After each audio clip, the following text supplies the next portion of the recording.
Si vous regardez cette vidéo, c'est peut-être que vous avez des difficultés à dire non. C'est pourquoi je vais vous donner 5 techniques qui vont vous permettre de pouvoir refuser plus facilement. Vous avez sans doute entendu parler des concours Yes Man qui ont pullulé pendant un moment sur internet où le but était de dire oui à absolument tout pendant 24 heures, une semaine ou même un mois. Alors si c'est considéré comme un défi pour certaines personnes de dire oui à tout, il faut savoir que à l'inverse, c'est considéré aussi comme un vrai défi pour certaines personnes de dire non et donc de refuser une demande de l'autre. En effet, avoir du mal à dire non, c'est souvent une histoire de peur. Et la peur qui se cache derrière celle de dire non, c'est souvent la peur de décevoir, la peur du rejet, la peur de donner une mauvaise image de soi ou la peur du jugement de l'autre. Et comme dans toutes les peurs, c'est souvent ce que l'on se raconte qui conduit à ressentir justement cette sensation d'anxiété et cette émotion de peur.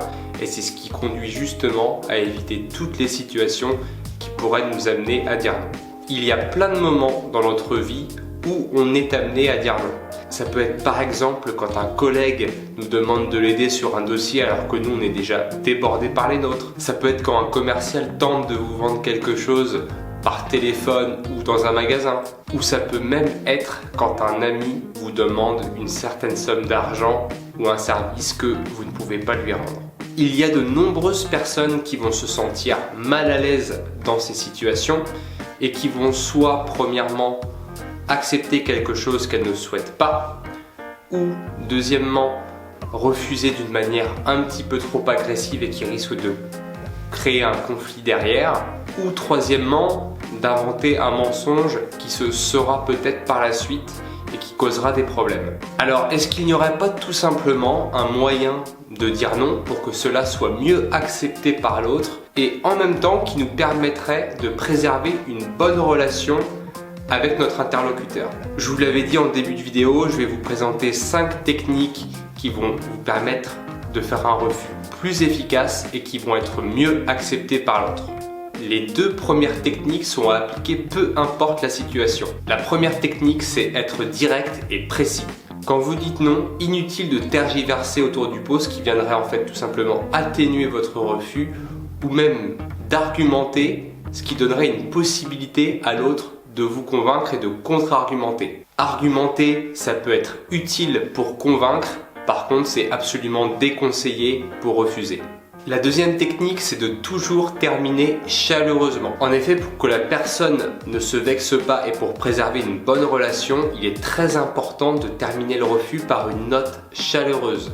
Il sera toujours plus intéressant de dire « Je te remercie de m'avoir demandé » ou « Je suis désolé de devoir te dire non » que de faire un refus sec, voire même agressif. Ça passera toujours mieux. La troisième technique, elle est à utiliser quand une personne va insister malgré votre refus direct et précis.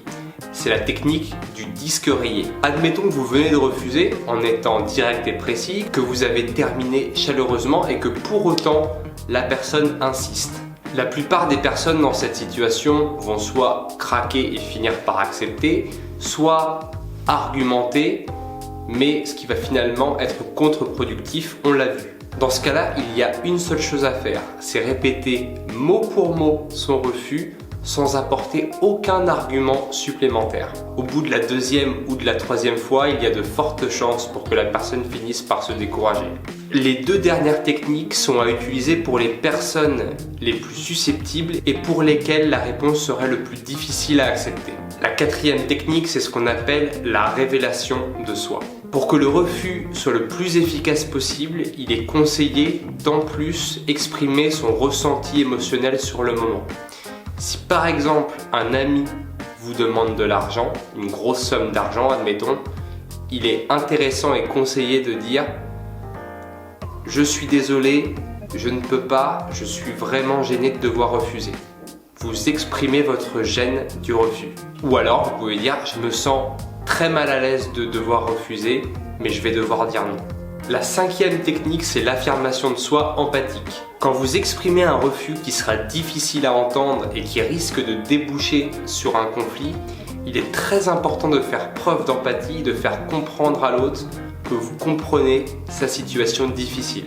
Par exemple, si vous avez un collègue qui vous demande de l'aider au travail, vous pouvez tout simplement lui dire « Je comprends que la situation pour toi, elle est très difficile, mais comprends aussi que moi, je suis tout aussi fatigué et je suis vraiment désolé de ne pas pouvoir t'aider. » Enfin, la technique bonus, c'est la technique du compromis. Dans certaines situations, vous voyez bien que votre refus va vraiment causer du tort à la personne et qu'il est très difficile de refuser pleinement sa demande.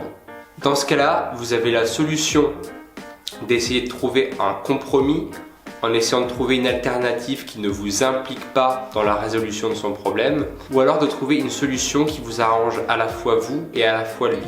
Voilà, j'espère que cette vidéo vous aura plu, que vous aurez plus de facilité par la suite à refuser quelque chose qui ne vous convient tout simplement pas. Si vous avez apprécié la vidéo, comme d'habitude, vous pouvez me laisser un commentaire et je me ferai un plaisir d'y répondre. Likez et partagez la vidéo pour qu'elle soit un maximum vue par d'autres personnes. Et surtout, vous abonner pour me motiver à faire encore beaucoup d'autres vidéos sur des sujets autour du développement personnel, de la psychologie et aussi de l'hypnose, vous le savez. D'ici la prochaine vidéo, je vous dis portez-vous bien et à très bientôt. Salut!